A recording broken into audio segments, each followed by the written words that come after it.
नमस्कार, VK news में आपका स्वागत है। मैं हूं सुनील राउत। लंबी चली जद्दोजहद और खींचतान के बाद यह तय हो गया है कि मध्य प्रदेश के अगले मुख्यमंत्री कमलनाथ होंगे।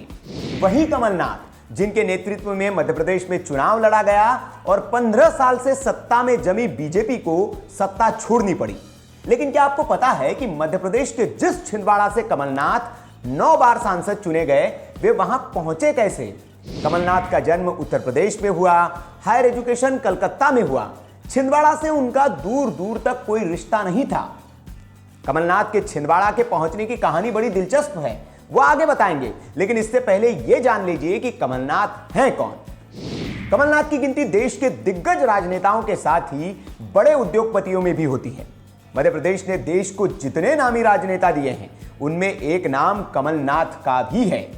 कमलनाथ का जन्म 18 नवंबर 1946 को उत्तर प्रदेश के कानपुर में हुआ था। कमलनाथ की स्कूली पढ़ाई देहरादून के मशहूर दून स्कूल से हुई। यहीं पर उनकी पहचान कांग्रेस के दिग्गज नेता रहे संजय गांधी से हुई थी। यहां से पढ़कर निकलने के बाद कमलनाथ ने कलकत्ता के सेंट जेवियर कॉलेज से बीकॉम में ग्रेजुएशन किया। राजीव गांधी से दून स्कूल की दोस्ती ही उन्हें राजनीति में लेकर आई थी। 27 जनवरी 1973 को कमलनाथ ने अलका नाथ से शादी कर ली। कमलनाथ के फिलहाल 2 बेटे हैं, नकुल और बकुल। उनका बड़ा बेटा नकुल नाथ राजनीति में सक्रिय है और पिता के साथ हमेशा छिंदवाड़ा में मौकों पर नजर आता है। नकुल को उनका राजनीतिक उत्तराधिकारी भी कहा जाता है। वहीं उनके छोटे बेटे बकुल उनका बिजनेस संभालते हैं। कमलनाथ छिंदवाड़ा से 9 बार लोकसभा के लिए चुने जा चुके हैं। पहली बार वो 1980 में 34 साल की उम्र में छिंदवाड़ा से सांसद चुने गए थे। इसके बाद 1985, 1989, 1991 में वे लगातार चुनाव जीतते रहे। 1991 में कमलनाथ को नरसिम्हा राव सरकार में पर्यावरण मंत्री बनाया गया, जो 1995 तक वो लगातार बने रहे। इसके बाद 1995 से 96 तक वे कपड़ा मंत्री रहे। इसके बाद 1998 में और 99 के चुनाव में भी कमलनाथ को दमदार जीत मिली। लगातार जीत हासिल करने से कमलनाथ का कद कांग्रेस में बढ़ता गया और 2001 में उन्हें पार्टी का महासचिव चुना गया। कमलनाथ 2004 तक पार्टी के महासचिव बने रहे। छिंदवाड़ा के लिए जीत का दूसरा नाम कमलनाथ बन चुके थे और ये लोकसभा सीट कांग्रेस की गढ़ बन गई थी। 2004 में कमलनाथ ने फिर जीत हासिल की। यह उनकी लगातार 7वीं जीत थी। गांधी परिवार का सबसे करीबी होने का उन्हें इनाम मिलता रहा और इस बार मनमोहन सिंह की सरकार में कमलनाथ को फिर से मंत्री बनाया गया और इस बार उन्हें वाणिज्य मंत्रालय जैसा अहम मंत्रालय मिला। यूपी 1 की सरकार में पूरे 5 साल तक उन्होंने यह अहम मंत्रालय संभाला और इसके बाद 2009 के चुनाव में फिर कांग्रेस का यह दिग्गज नेता लोकसभा के लिए छिंदवाड़ा सीट से चुना गया और इस बार भी मनमोहन सिंह की सरकार में उन्हें सड़क परिवहन और राजमार्ग मंत्री चुना गया। इसके बाद 2012 में कमलनाथ को संसदीय कार्य मंत्री बनाकर एक अहम जिम्मेदारी सौंपी गई।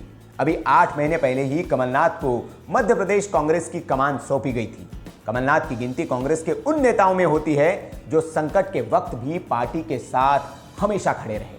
चाहे वो राजीव गांधी का निधन हो, 1996 से लेकर 2004 तक जिस संकट से कांग्रेस गुजर रही थी, उस दौरान भी कमलनाथ पार्टी के साथ कदम से कदम मिलाकर खड़े रहे। तब भी जब शरद पवार जैसे दिग्गज नेताओं ने पार्टी का साथ छोड़ दिया था। अब बात की आखिर एक बिजनेसमैन राजनीति में कैसे आ गया और कमलनाथ कैसे छिंदवाड़ा पहुंच गए। दरअसल देश के सबसे बड़े राजनीतिक परिवार से आने वाले संजय गांधी की दोस्ती दून स्कूल में पश्चिम बंगाल से आने वाले कमलनाथ से हुई थी। दून स्कूल से शुरू हुई ये दोस्ती धीरे धीरे पारिवारिक होती गई। दोनों परिवारों की नजदीकियां बढ़ती गई और दून स्कूल में पढ़ाई करने के बाद कमलनाथ कोलकाता के सेंट जेवियर कॉलेज पहुंचे। हालांकि शहर तो बदल गया, लेकिन दोनों की दोस्ती ज्यादा दिन दूर नहीं रह पाई। कमलनाथ पूर्व प्रधानमंत्री इंदिरा गांधी के दौर से ही गांधी परिवार के करीबी रहे हैं। कमलनाथ अपना बिजनेस बढ़ाना चाहते थे। ऐसे में एक बार फिर दून स्कूल के ये दोनों दोस्त करीब आ गए। कहा जाता है कि इमरजेंसी के वक्त में कमलनाथ की कंपनी जब संकट में चल रही थी, तो उसको इससे निकालने में संजय गांधी ने ही मदद की थी। संजय गांधी की गिनती एक तेज तर्रार नेता के तौर पर होती थी। कमलनाथ इंदिरा गांधी के इस छोटे बेटे के साथ हर वक्त रहते थे। बड़े बेटे राजीव गांधी को राजनीति में आने की इच्छा नहीं थी। ऐसे में संजय गांधी को जरूरत थी एक साथ की। और वो साथ बने कमलनाथ। कमलनाथ संजय गांधी के हॉस्टल मेट थे और आपातकाल के बाद मोरारजी देसाई की सरकार में संजय गांधी के लिए वो जेल भी गए थे। 1975 में इमरजेंसी के बाद से कांग्रेस खराब दौर से गुजर रही थी। इस दौर में संजय गांधी की असमय मौत हो गई थी। इंदिरा गांधी की भी उम्र अब साथ नहीं दे रही थी। कांग्रेस लगातार कमजोर होती जा रही थी। कमलनाथ गांधी परिवार के करीब आ चुके थे। वे लगातार मेहनत भी कर रहे थे। वो पार्टी के साथ खड़े हुए थे। इसका इनाम उन्हें इंदिरा गांधी ने दिया जब उन्हें छिंदवाड़ा सीट से टिकट दिया और राजनीति में उतार दिया। बस फिर क्या था, इसके बाद छिंदवाड़ा कमलनाथ का हो गया और कमलनाथ छिंदवाड़ा के। इंदिरा गांधी जब कमलनाथ को छिंदवाड़ा लेकर पहुंची थी तो उन्होंने चुनावी रैली में वहां के लोगों से कहा था, कमलनाथ मेरे लिए तीसरे बेटे जैसे हैं, उनका ध्यान रखना। इंदिरा की इस बात को छिंदवाड़ा के लोगों ने दिल से लगा लिया और कमलनाथ तब से लगातार इस सीट से चुनाव जीतते आ रहे हैं। सिर्फ एक बार ही इस सीट पर उनको हार का मुंह देखना पड़ा। वो साल था 1997 जब प्रदेश के पूर्व मुख्यमंत्री और बीजेपी के कद्दावर नेता सुंदरलाल पटवा ने उनके खिलाफ ताल ठोक दी थी। इससे पहले वो 1996 में चुनाव नहीं लड़े थे। उन्होंने अपनी जगह अपनी पत्नी अलका नाथ को चुनाव लड़ाया और वो चुनाव जीतने में कामयाब भी रही थी। हालांकि 2014 में मोदी लहर में भी कमलनाथ को कोई हरा नहीं पाया। उस सिंधिया के बाद प्रदेश के दूसरे ऐसे सांसद थे जो चुनाव जीतने में कामयाब रहे थे। कमलनाथ का राजनीतिक अनुभव भी काफी लंबा है। उन्होंने साल 1979 में मोरारजी देसाई की सरकार से मुकाबला करने में भी कांग्रेस की मदद की थी।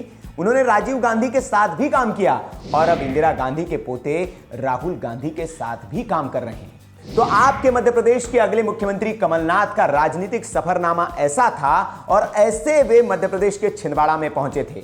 आपको यह स्टोरी हमारी कैसी लगी कमेंट बॉक्स में हमें जरूर बताएं। अगर कमलनाथ के बारे में इसके अलावा आपके पास कोई जानकारी है तो वो भी हमसे साझा करें हमारे दर्शक, ताकि कमेंट बॉक्स में उसे पढ़कर और कमलनाथ के बारे में जान सके।